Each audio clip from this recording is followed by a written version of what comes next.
and welcome to Little Learners. In today's video, I'm going to be talking to you about baseline tests. Before we get started, don't forget to hit that subscribe button and hit the bell so you get a notification every time I post a new video, and do give this video a like if you find it helpful or enjoyable or any of those nice positive things. Okay, so for those of you who aren't aware, the baseline test is something that has caused a lot of controversy in the past so many years, 5 years, probably longer to be honest with you, but certainly it's got a lot more controversial since I've been teaching.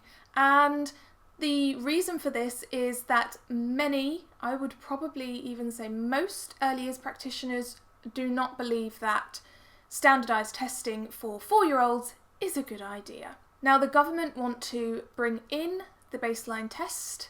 Again, they are going to be trialling it, and for those of you who are teachers in reception or were teachers in reception a couple of years ago, you will know that the government did do a trial, and I was in a school that took part in this trial. Schools were encouraged to take part, and you got to choose which company you wanted to take the baseline test from, and then you do a trial, and then the government would ask you what you thought, and then the best one or the best couple would be chosen.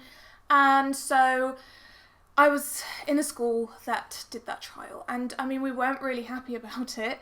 We weren't happy about the fact that we were going to have to do this standardised baseline, but we also thought that if this was going to happen, then we should be in on the trial and kind of have a voice in what was going to happen. The baseline test that I was a part of was all on computer. So the children would come and sit with me, and one at a time, and we would go through the baseline test. There was a literacy, communication and language component and a maths component, and it was awful. It was awful, and I will tell you why. So first of all, the test itself, it didn't really work for all children. The fact that it was on a computer, the fact that it was quite formal, even though it was just me and the child, they didn't know me that well yet because a baseline test starts right at the beginning of reception because it's a baseline. So when you have the children come in at the beginning of reception, you are really focusing on classroom routines and getting used to going to school and really helping them to settle into reception school life before you even do anything else.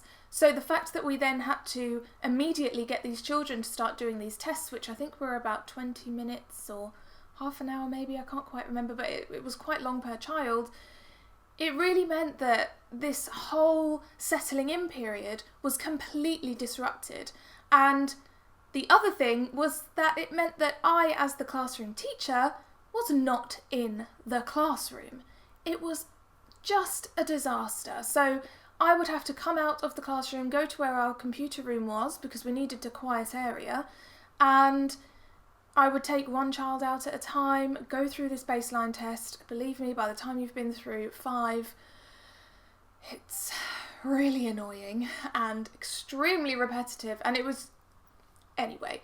So I would be out of the classroom, my teaching assistant would be in the classroom. I only had a teaching assistant in the mornings, which meant we could only do these baseline tests in the mornings, and it just meant that it took so long to get them all done. Now you may be wondering why schools don't always have baseline tests. Surely we need to assess how children are doing and what level they're at when they come into reception.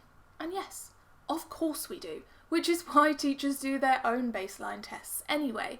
So at the school I was teaching at, we had our own tests, so we kind of reviewed them every year. They weren't really tests though, they were more like activities that the children would do and we would assess them, you know, on the side. So we would have some phonics stuff going on to see if they knew any of the sounds yet. We would have a writing component to see if they could hold a pencil, see if they could write any words or any letters yet, could they write their name. We would have a maths component where we kind of went through to see if they could recognise any numerals yet, if they could count yet.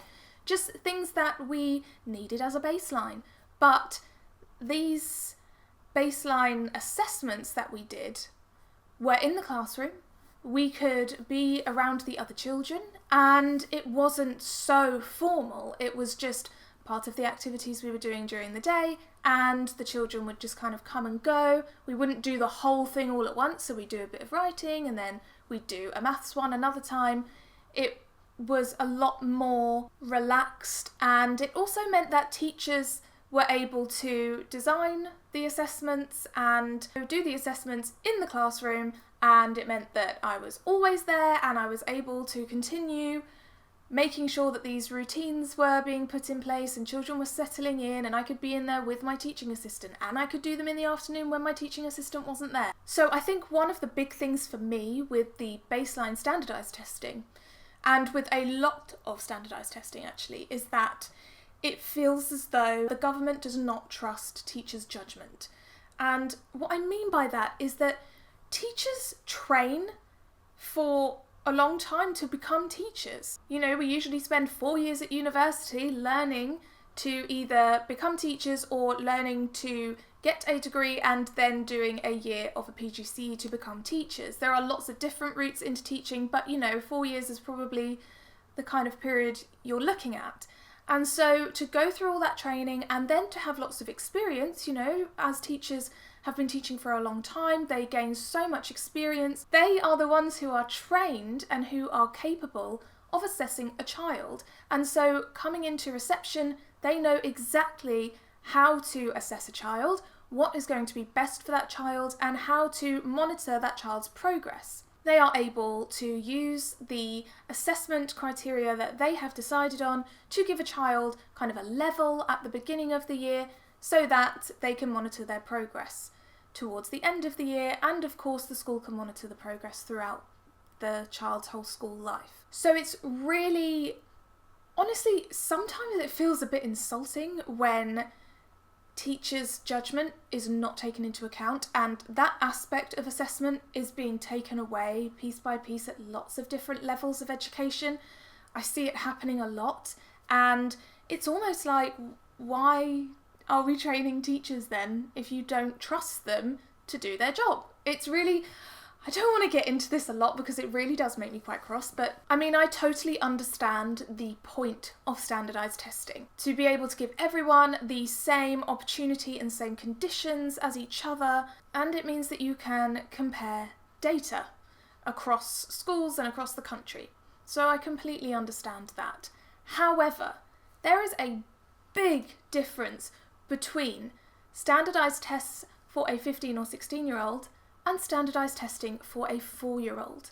They are not ready for that. And I think that was proven by the fact that when we did the baseline test in my school before we even got to the end of the year where we would have to start looking at doing more testing, the government had decided to stop the baseline testing because it just wasn't working. And we were glad about that they had decided to scrap it, but also it was quite frustrating because we had wasted so much time at the beginning of the year, because not only did we do the standardised baseline test, which wasn't very good, we also did our own baseline testing because that was going to give us the information that we actually needed. So I am really interested to know what your thoughts on baseline tests are, if you are a teacher or if you are a parent. Are you aware of baseline testing? Are you aware that the government wants to bring it in again?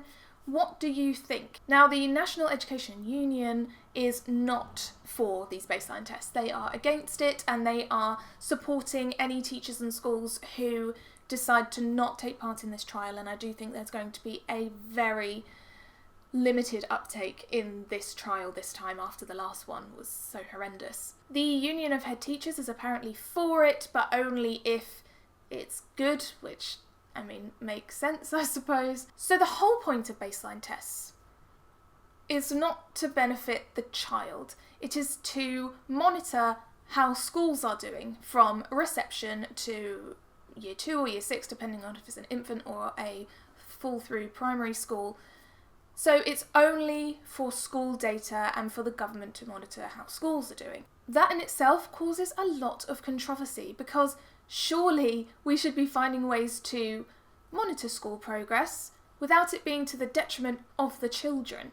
And I really do strongly feel that at the moment, the baseline tests that I have seen and I have been a part of, are not good for the children. Now, of course, I am making this video with a very negative view of baseline testing, and that is just my opinion, and I'm sure that there are those of you watching who really like the idea of baseline testing, and I would really be interested in seeing your thoughts, hearing your thoughts. Let me know in the comments below. You can let me know on Instagram, on Facebook, and I love to hear what all of you think. And I'm not someone who's going to say that I will never change my mind, so if you think you can change my mind, please do try.